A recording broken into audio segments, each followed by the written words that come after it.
Hey everybody, today we're going to be talking about Dark Souls. Now, don't imagine this as some scripted video because I originally had a script for this, but I kept rewriting it and rewriting it and rewriting it, and every time I rewrote the script, I came to an opinion I had and I thought, well, that's not true, and I rewrote it, and then I would come back to it the next day and I would think, well, that's not true, and I would rewrite it.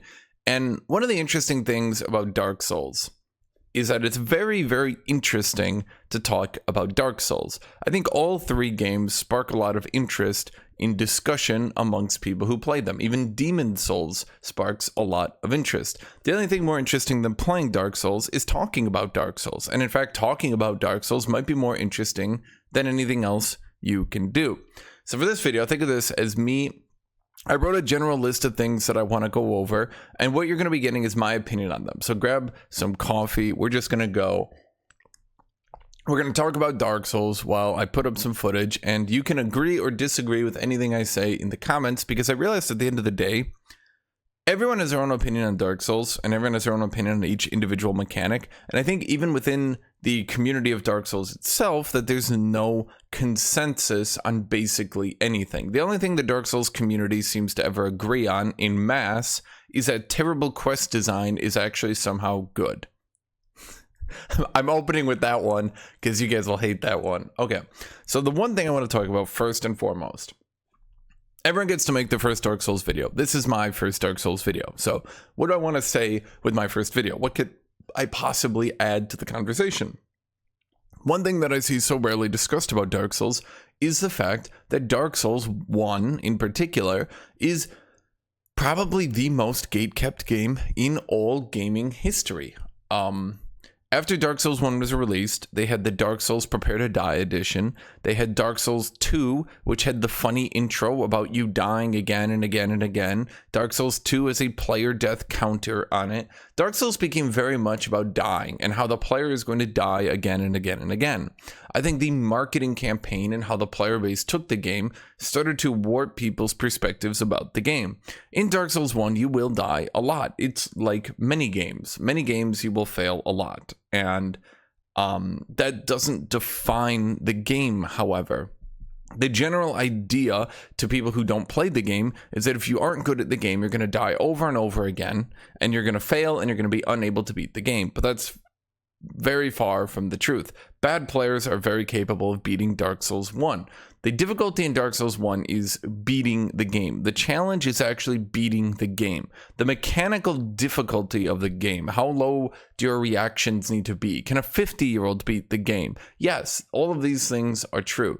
Dark Souls is a game that wants to be very challenging in order to beat, and I'll go into why it's challenging later, but the actual mechanical difficulty of the game is not very high. The mechanical difficulty of this series started to go up later on into Dark Souls 2, then 3, and then definitely into Elden Ring. The mechanical difficulty of this series increased.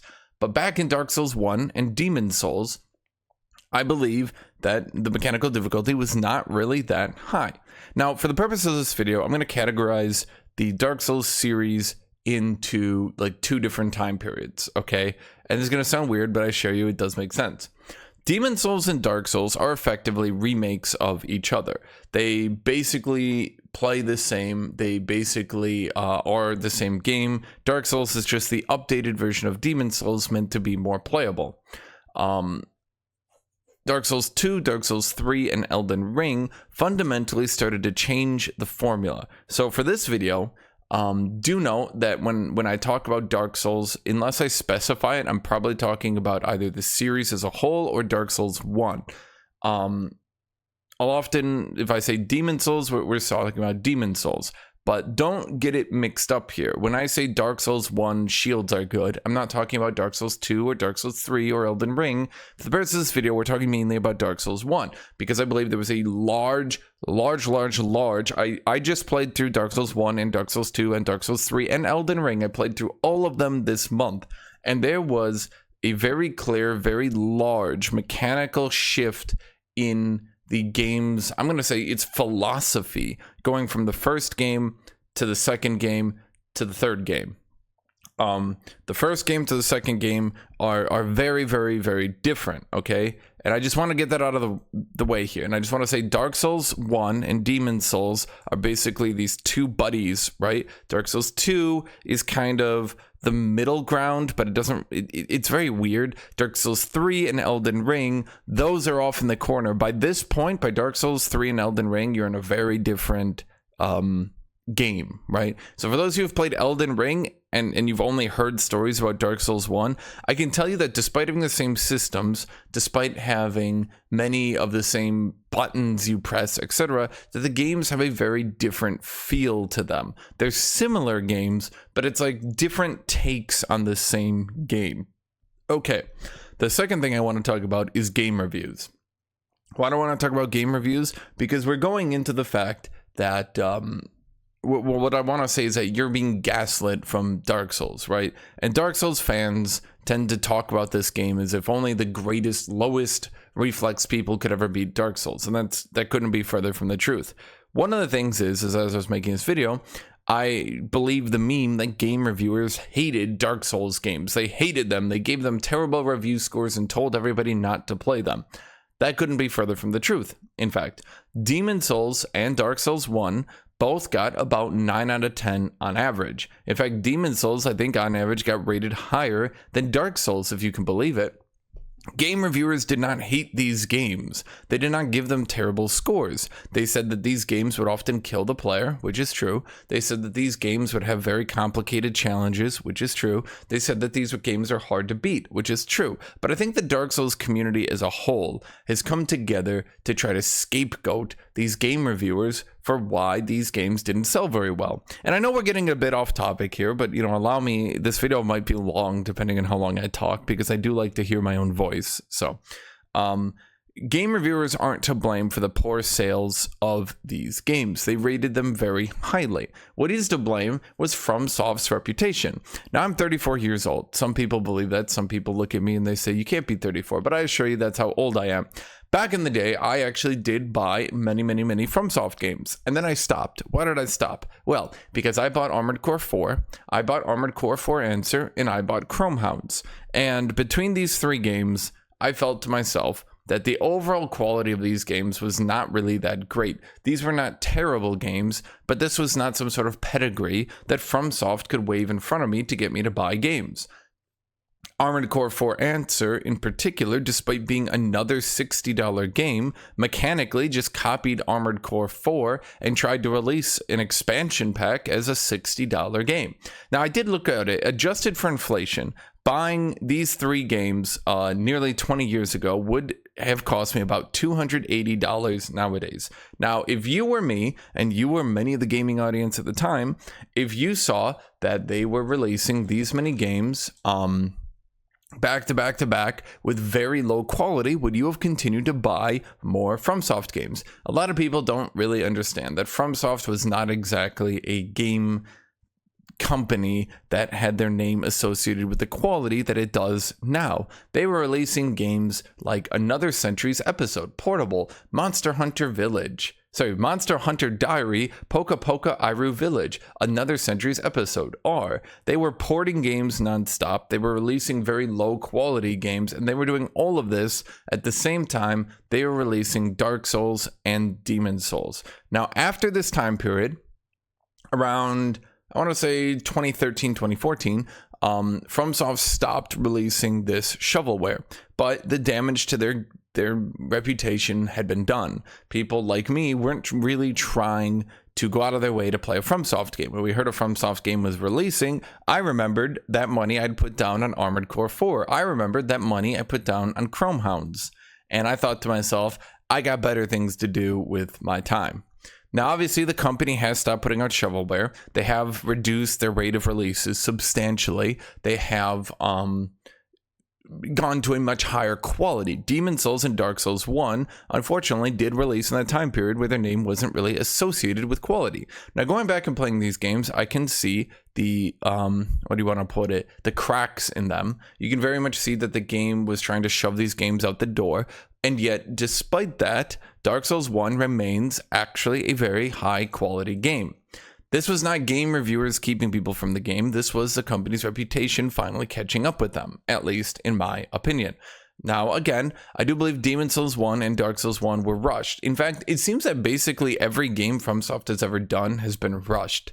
It very much seems that these games have too much scope creep, where they try to put so many things in the game, realize in the last year that there's too much they're trying to do, then they cut a lot of stuff, and often the games can release in what feels like a rushed state. Now, I'm not saying these are bad games, but it can often feel that many areas are rushed, and you can be left thinking to yourself, like, dang, I wish they would have finished that. There's many games I play where I think to myself, if they finished that, I wouldn't care because this sucks. But that's really, in a way, that's kind of the allure of these games, because all the Souls games always feel rushed, and you think to yourself, dang, if they actually got time to finish this, that would have been so cool. Elden Ring is probably the closest they come to finishing a game, and even then they cut so much story content that many things that people take for granted as being true aren't actually in the game, but were rather just sort of, I'm going to say, made up by YouTubers in order to fill a lot of plot holes that had kind of existed because they ended up cutting so much content before release. But that's a different video. At either rate, let's talk then about Dark Souls. Dark Souls shares most of its design with Elden Ring, I would say. Ever since Demon's Souls, Miyazaki, that's the lead developer, has come up with a system, and that system is a pretty good system.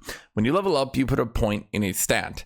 You don't put a point in ability. You don't put a point in anything else. You have a stat. You have strength, endurance, dexterity, stuff like that, right? And you put a point in there. Weapons require certain stats to be wielded efficiently. Shields can require stats.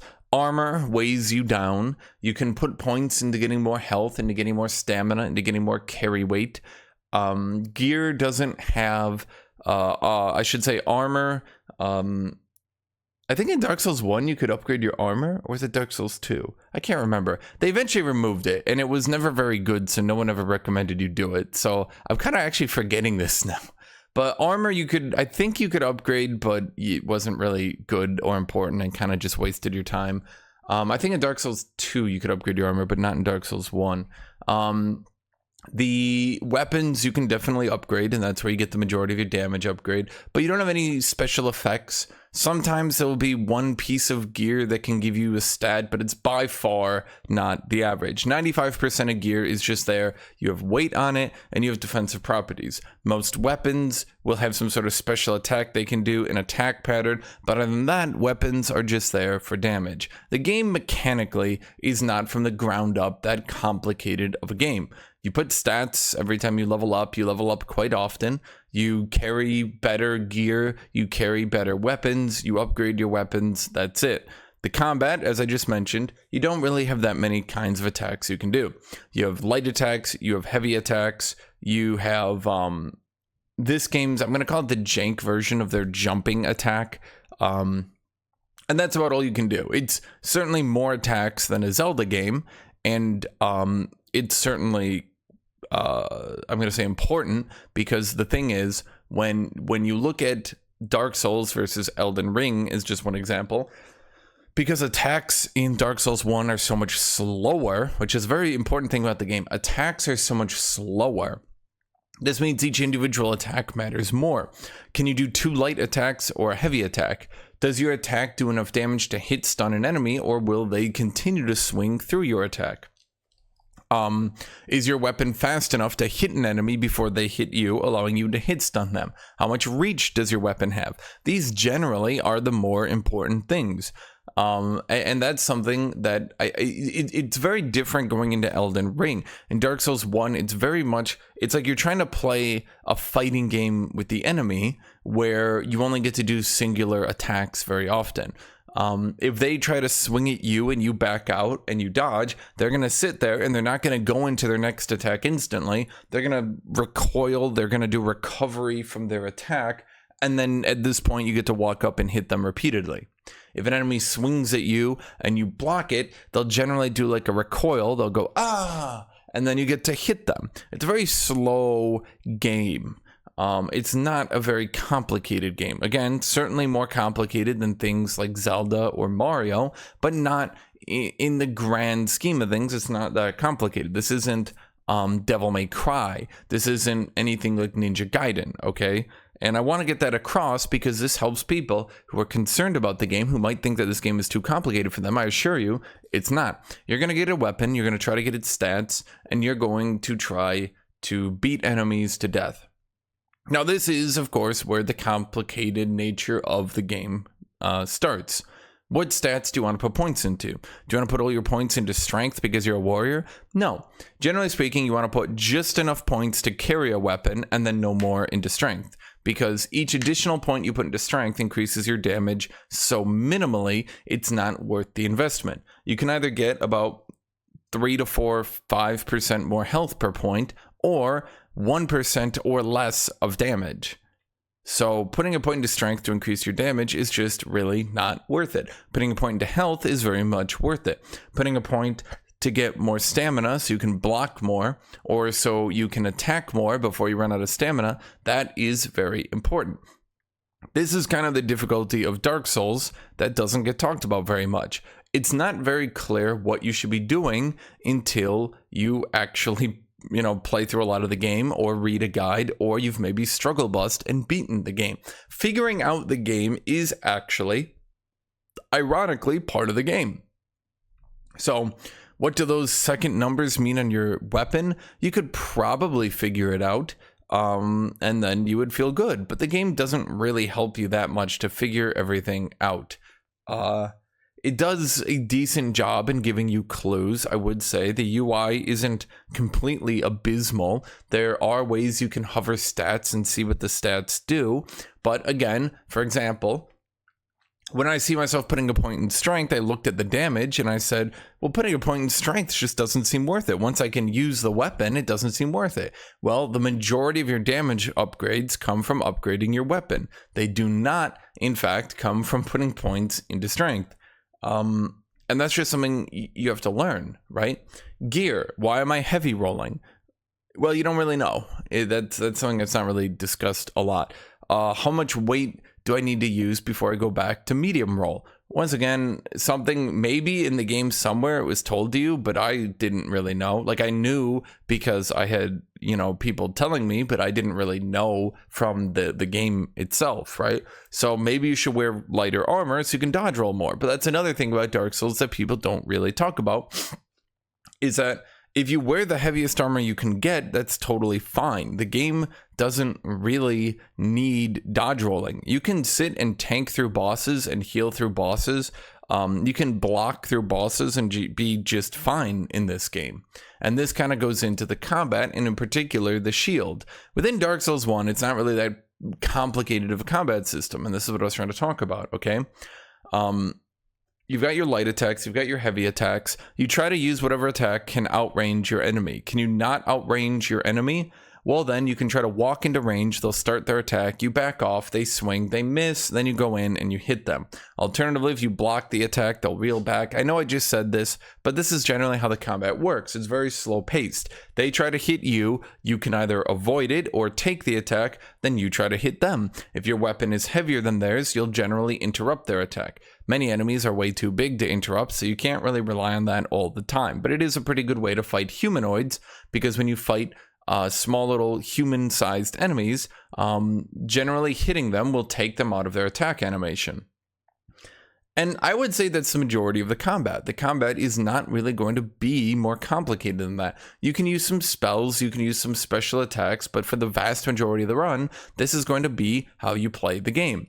So what is the challenge of the game then? If the combat isn't the challenge, what is the challenge? Well, this is something that a lot of people in future games don't really talk about. Damage in Dark Souls 1 is much higher than in all other Dark Souls games, on average, per attack. But the amount of attacks an enemy will do are significantly lower. So for an example, if a skeleton hits you because you didn't notice him, it will do a lot of damage. It will do less damage in Elden Ring because that skeleton will try to attack you 2, 3, 4 times. In Dark Souls 1, he will hit you once, then back off. That one hit will do a crap load of damage. In Elden Ring, they'll try to hit you 3, 4 times. You'll dodge roll after the first hit, and you'll go, dang, you'll take a little bit of damage, but it won't really be that big a deal. Dark Souls 1 is very much a game about a slow, gradual progression then. You can't soak up those hits. Those hits hurt. They add up very quickly. The challenge of the game is going from one bonfire to the next bonfire. Now, if you don't know how Dark Souls work, you can only spend your souls. Your souls are your experience. So from now on, I'm just going to say experience because that's, well, I'll say souls. Let's just say souls. It's the most everybody can understand, right? I'll say souls. So you spend your souls to level up your character, right? But you can only spend them at bonfires. However, each time you visit a bonfire, every enemy, well, 99% of enemies on the map respawn. So the challenge is to make it from one bonfire to the next bonfire, to the next bonfire, to the next bonfire. Now, throughout this journey, you'll have many different challenges.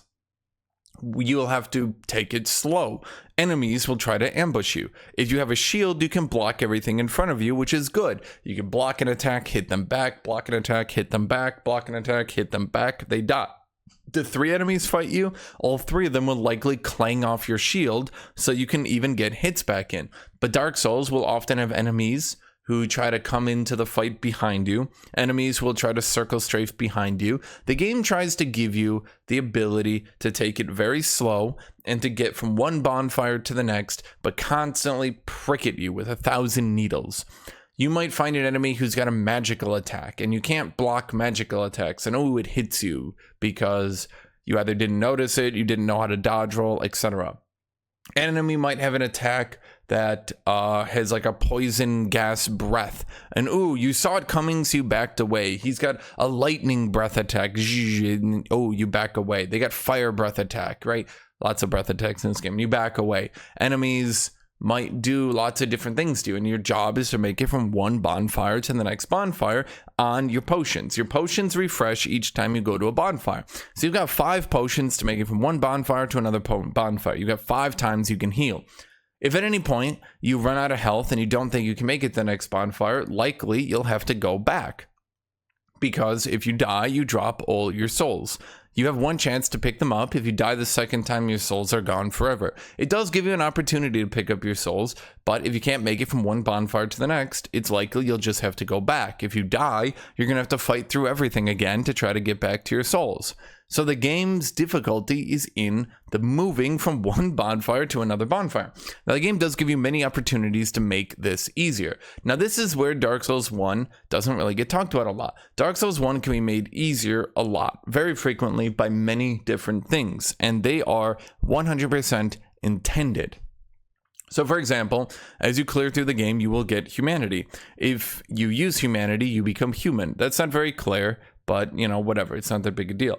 If you are a human and you spend another humanity, a second humanity, you can kindle a bonfire. So if you spend 2 humanity, you can kindle a bonfire. By kindling a bonfire, every time you visit that bonfire, you get 10 health potions instead of 5. That significantly increases the ease of your journey. You don't get more health potions by just moving around the map and finding things. You get more health potions by kindling a bonfire. Now, that doesn't kindle the next bonfire. That doesn't kindle all bonfires. It just kindles that one in particular.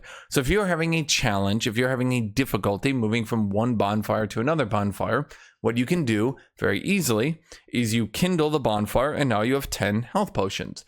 In addition, the game opens up many shortcuts. Shortcuts don't reset when you visit a bonfire. So you can kick down a ladder. You can open a door. You can do many things that make from getting from one bonfire to another bonfire significantly easier.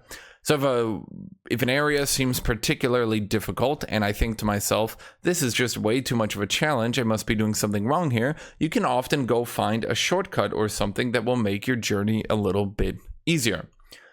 The game also has a lot of consumables. Now, consumables obviously don't reset when you visit a bonfire, but they help you very much in getting to the next bonfire from the first one you were at. So, for example, if you're in the poison swamp area, you can remove poison, you can remove toxin from your character to keep your health up by spending souls to get consumables. Sometimes you will pick these up, but the game won't tell you where to buy them. The game won't tell you where to farm them. This is kind of one of the difficulties of the game. You kind of need to know these things. Where can I get the toxic removal? Where can I get the poison removal? Who sells these items or who drops these items that I can farm? Well, that's something you could look up online, or that's something you could spend a very long time trying to figure out. On your second run of the game, you might figure it out and you'll go, oh my God, well, now the poison swamp area is so much easier for me. You might find an item that gives your character lots of magic resist or lots of fire resist.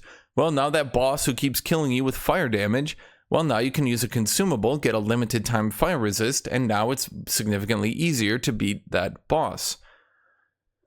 These are things that the game does to make your run very much easier. In addition to that, you're always free to go to a bonfire, kill a bunch of enemies, return to the bonfire, respawn them, kill a bunch of enemies, go to the bonfire, respawn those enemies, kill a bunch of them, come back and level up your character. The game does not stop you from leveling up your character as much as you can. There are soft caps on stats though, and this is a kind of another one of the game's challenges. The game does soft cap the stats. I think in Dark Souls 1, the numbers aren't particularly the most important, so if I get it wrong, don't at me, okay? But I think at 40 vigor, you start getting less vigor per point. At 60 vigor, you start getting significantly less health per point. So you want to increase your health up to about 40, and after that, you still want to increase it, but you will get less. However, by putting all your stats into these points, you will level up your character significantly. This will not make the game harder. In fact, it will make it easier. No enemy gets harder based on your level. No enemies will spawn based on your level. Nothing will happen based on your level. You're totally free to go to the cap of 60 vigor to get the most health the game wants you to have. You are totally free to go all the way up there, no problem. Nothing is stopping you. If you want to make your character the heaviest dude wearing the biggest armor with the most health, if you want to face tank through all the enemies, if you want to kindle the bonfires to 10, if you want to go farm souls to buy all the poison removal, to buy all the fire resist, you are totally fine to do any of these things. The game will not stop you. The challenge of Dark Souls, I would then say, is to set up an area, one path from one bonfire to the next bonfire, and to make that path quite difficult for the player, but then to give you lots of tools to make it easier as you continue to progress. I would say that is like the DNA of Dark Souls, the entire series, although it gets less over time. I would say like in Dark Souls 2, then 3, then Elden Ring, Dark Souls 4 effectively, I would say that the game slowly stops giving you so many opportunities to make itself easier. You can definitely use things like summons, you can definitely use other things, but in Dark Souls 1, getting from one bonfire to another bonfire is significantly more challenging than in any other Souls game, and then therefore the things you can do to make it easier are significantly more important. Now, just to be clear, the ambushes in Dark Souls, this is something that I get talked to a lot about, that Dark Souls ambushes the player a lot. Now, I played through Dark Souls 1, and very rarely did I get successfully ambushed. Why is that? The game does try to ambush you many, many, many times, but unlike future games, the ambushes in Dark Souls 1, I'm going to do my best impression of this, and you guys can agree or disagree with me. When an enemy is trying to ambush you in Dark Souls 1, and you're listening to the game and trying to see if you have an ambush, you will hear this. And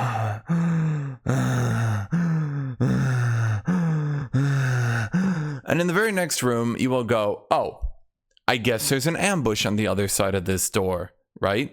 Or you'll say, oh, he's probably in the right side of this room. And you'll go into the room and you'll raise your shield and, oh no, he attacks you and he clangs off your shield. And it's really, really obvious. I assure you, Dark Souls is meant to be taken very slow. It's meant to be traversed very slowly. And if you actually pay attention, and I know lots of Dark Souls fans say this, but this is me. I'm not some, super Dark Souls mega fan or something, but take it from me. I promise you this.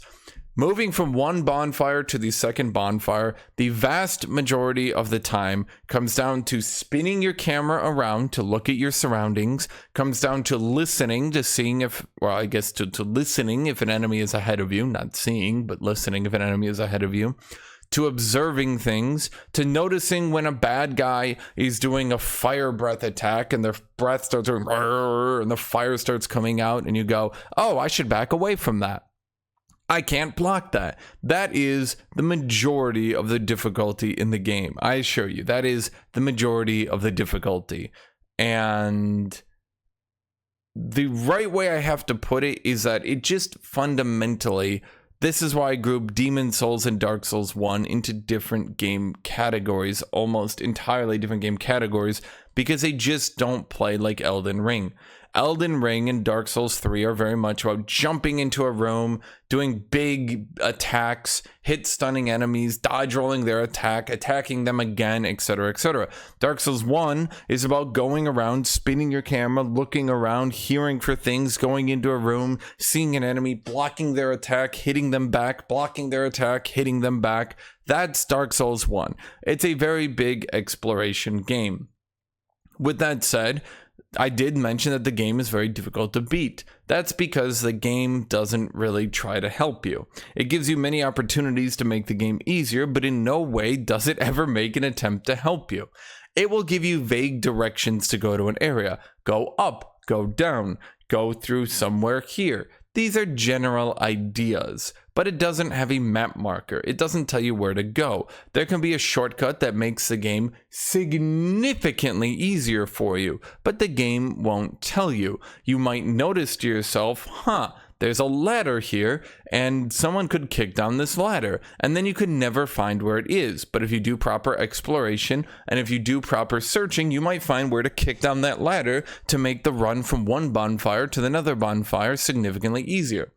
Again, in Elden Ring, it is very easy to run past enemies. It is very easy to find your little souls to respawn your character at. They're everywhere. In Dark Souls 1, they are very rare. Bonfires are rare, and there's lots of enemies in between them. The journey from one bonfire to another bonfire can be very frustrating and very dangerous. In addition to that, it's very easy to get lost in this game. I'm going to give you a general rule of thumb if you've ever been new to Dark Souls, okay? If an enemy takes more than 2 to 3 hits to kill, you've likely not upgraded your weapon enough, or you're using a bad weapon, or you're in the wrong area. Basically, every enemy in the game that doesn't look like some big guy should take 2 to 3 hits to kill. Basically, all of them across the board. That's because Dark Souls is, once again, as I said earlier, it's mechanically not that difficult of a game. But the problem is, as many people have been memed, they think Dark Souls is the hardest core game you could ever play, ever. I myself, when I played this game, got into many areas that I was not supposed to be in because I thought the game was just that kind of a hard game. Now you can brute force your way into these areas. As I mentioned earlier, you can kindle the bonfire, you can use some consumables, and you can get into areas that you're not supposed to be in. That's definitely doable. That's definitely possible, in fact. But that's not where you're supposed to go for the story, the very vague story of which there isn't much about. You can't complete the game without going through at least a certain list of things that you have to do, okay? And so because of that, there are certain areas you just can't enter, but you can almost enter them. You can get 90% of the way through a zone only at the last second to find out, no, you're not allowed to go through this area because you haven't gotten the special thing that you need. And then you need to go back. And you just struggle bust your way through this entire area for hours and hours and hours on end just to find out it was the wrong path. And again, this game is, it can be very frustrating. Going from one bonfire to another bonfire can be a chore. So if you have to backtrack all the way to different bonfires, you can very much have a very difficult time. And this is where the game, I think, is at its worst, is the game actually intentionally sometimes hides where you're supposed to go, which can make your life very difficult. You can't go back and hear instructions again. You can get, vague directions from some characters you can talk to. You can generally know what you're supposed to do. You can read some item descriptions on keys and stuff to kind of get an idea. But it's very easy to get lost in Dark Souls 1. That's where I would say the challenge of the game is. Going from one bonfire to another bonfire sounds like a very easy task, but you don't know where that second bonfire is. And many of the areas that you're traveling through are winding, twisting corridors, alleys, where you're being ambushed all the time, where enemies are using different attacks, where, oh no, you were going through an area, but there was a hole in the ground, and now you fell into a trap because you weren't paying the most attention. And this, I would say, is very much the difficulty of Dark Souls. Dark Souls is an experience. This is the best way I have to put it. Dark Souls is a very big experience. There's nothing quite, in my opinion, like Dark Souls 1. Dark Souls 1 kind of stands alone. Maybe you could disagree with me on this, for how the exploration and how the challenge of getting through the game is a challenge of getting through the game. There's not many games that say, go here, go under the undead bird. And you're like, okay, cool. And so you just look through there and you fight a bunch of skeletons and you fight everything and you're looking for a door. What door? I don't know. It says it's a key. Is it a key for a gate? Is it a key for a door? Is it a key for a cellar? Is it a key for maybe a roof? Something? Is it? You don't know. You don't know, and you just have to go. That's the game. The game is completing the game, and each time you pass through a new area, it feels good, and you get into a new zone. You get into a new area. You make a little bit of progression, and that's the way I would put Dark Souls 1. Dark Souls 1 is a game where you slowly progress through the game. You can never regress in Dark Souls 1. You can't have your equipment destroyed. I mean, technically you can, but it's pretty goddamn rare. Okay, you can't de-level. You can lose consumables, but you'll always get full health potions when you respawn. You can level as many times as you want. You can farm as many consumables as you want. You can never lose Dark Souls 1. You don't have lives or anything like that. The game is about making slow, gradual progression. And that is what Dark Souls differs from than Dark Souls 2, Dark Souls 3, and Elden Ring. In those games, you're basically always running to something, doing something. In Dark Souls 1, you could be backtracking and looking through and trying to do stuff for hours and hours at a time. And you can finally find the door where you're supposed to go and open it up. And you think, oh, a new area. And when you find a new bonfire, you think, yay. And then you go fight the bosses. Now, let's talk about the bosses here for a second. There is a very large misconception on Dark Souls bosses. They're not these mechanically difficult bosses. The vast majority of them are some sort of trick boss. Now, these have gone out of style into games like Elden Ring, into Dark Souls 3, even Dark Souls 2. Trick bosses have gone way out of style. What is a trick boss? A trick boss is a boss where you need to find the trick to beating them. Some of them are very obvious, some of them are less obvious. And because of that, the actual mechanical difficulty in beating the vast majority of bosses is not really that high. I'll give you the two best examples that you can have. In fact, I'll just give you one example. I don't want to spoil it all. Taurus Demon is pretty obvious. When you enter his boss arena, there's two skeletons shooting at you from a tower above you. There's a ladder next to you. So what do? You climb up the tower, you kill the two skeleton archers. At about the same time you kill the two skeleton archers, the Taurus Demon is at the base of the tower looking at you. So what do? You notice, wait, what if I jump off the tower and do a plunging attack, and I plunge my weapon into him? And you do. It plays a special animation, you cut his head, you take about a third of his health away, and you're good. Now what can you do the second time, the third time? Well, you can just climb up the tower again, and you can do it again. And there's nothing stopping you from doing that. Taurus Demon at this point in the game is very, very damaging, very, very challenging, and has a lot of HP. But there's a trick, a very easy trick to beating him. You climb up the tower to kill the skeleton archers, plunge down on him. You dodge his attacks or block his attacks for a little bit, climb up the tower a second time, plunge down, do the same thing, third time, kill him. People call this cheese, or even unintended. I find that ridiculous to believe. The game design in Dark Souls 1 is pretty consistent. The developers very much seem to know what to do. They do give you clues, they do give you hints often. They do seem to be good level designers.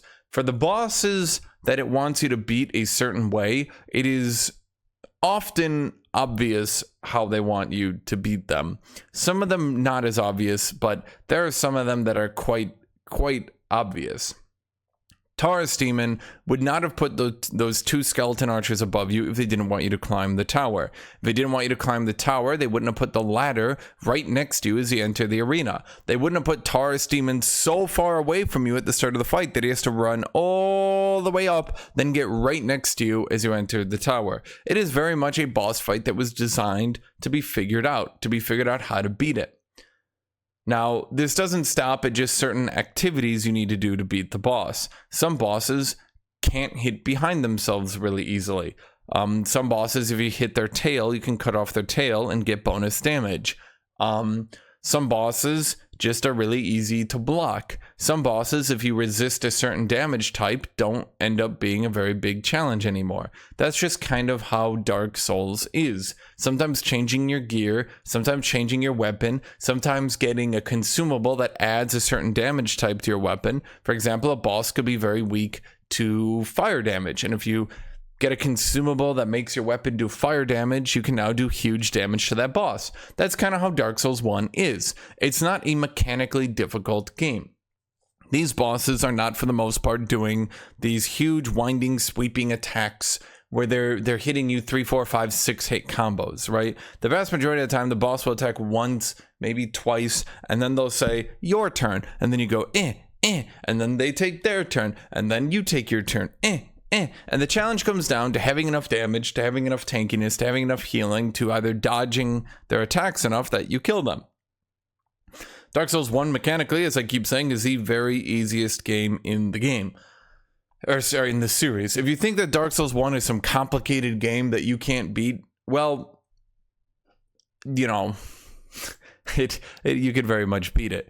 But now let's go back here for a second. As I just mentioned, the actual beating of the game is a challenge. Knowing where to go, knowing what doors to do. There are invisible walls with secret items behind them. There are shortcuts you can open. There are bonfires even that might be difficult to find. So how do you find them all on your first run? Do you just have to Google everything? Well, no. See, I'm going to tell the story. Now, this is, of course, a story that you've probably heard before, but this is the Miyazaki car story. Miyazaki, the lead developer, was once in a snowstorm, and cars couldn't get up a hill. So the people driving the cars came up with a solution.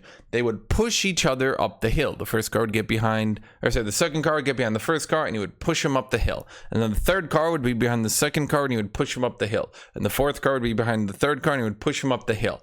And he thought to himself, I wonder if this will work, and what happens to the last guy who isn't being pushed by anyone up the hill. I would say, unironically, that is what Dark Souls 1 is often like. If there's an invisible wall, I promise you, if you're playing online, there will be markers on the ground saying, invisible wall here. I found almost every secret in the game because every single time there was an invisible wall, there was someone who had put a marker down saying, invisible wall here.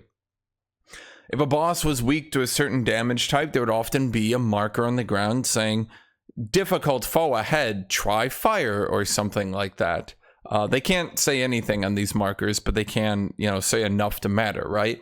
If there's a hole in the ground, there will often be a marker there saying hole in the ground. If you pay attention to your surroundings and you pay attention to what other people are doing to help you, it is very much a multiplayer experience of people helping you.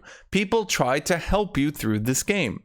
The game, the best way I can put it then, is the game had to be difficult baseline. The game had to be enough of a challenge baseline so that the players had to rely on things like these markers. They had to rely on consumables. They had to rely on just kind of knowing and figuring out the game.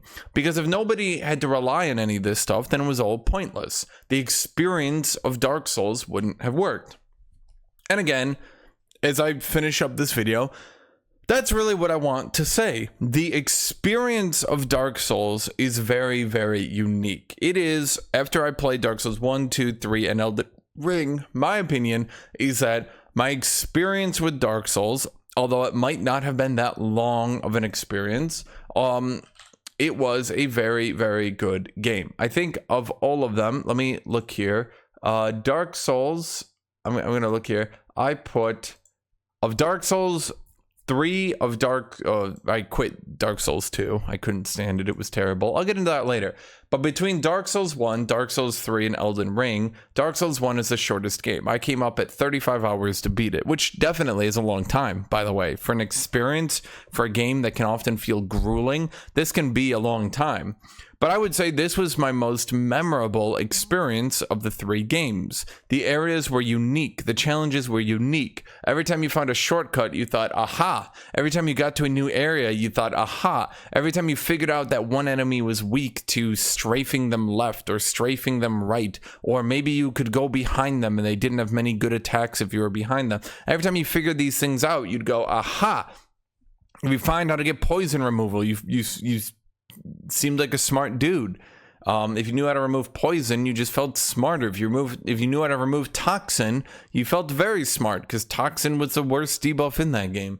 And that's kind of how I would say that Dark Souls is. It's a game that's very challenging, that challenges you to beat the game, that doesn't handhold you, that doesn't try to help you. But every time you get to a new area and every time you get to a new thing, because the game is trying, I'm going to say it's like the game is trying to stop you from beating it. Right? In a way, it doesn't want to stop you. It feels like it is. And every time you get to a new area, you think, take that, Dark Souls, I got to the new area. When you finally get through Sen's Fortress of Traps and Terror, you think, take that, Sen's Fortress of Traps and Terror, I got you. When a mimic kills you and a treasure chest turns into a monster and it kills you and you think, dang. And next time you go back, you know where that mimic is. And you think to yourself, oh, I'm going to kick its ass next time.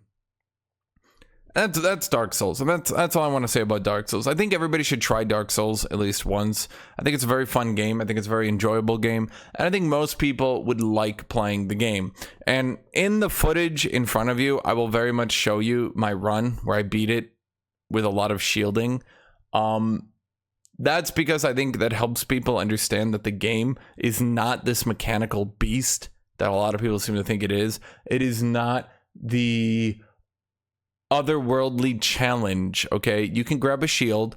If you get a good weapon, can be difficult to know what weapons are good or not, but you'll get there. Upgrade your weapon as much as you can, get through the content, and honestly, you'll have a very enjoyable experience. So that's Dark Souls to me. So thank you all for watching, thank you all for being here, and have a great rest of your day, everybody.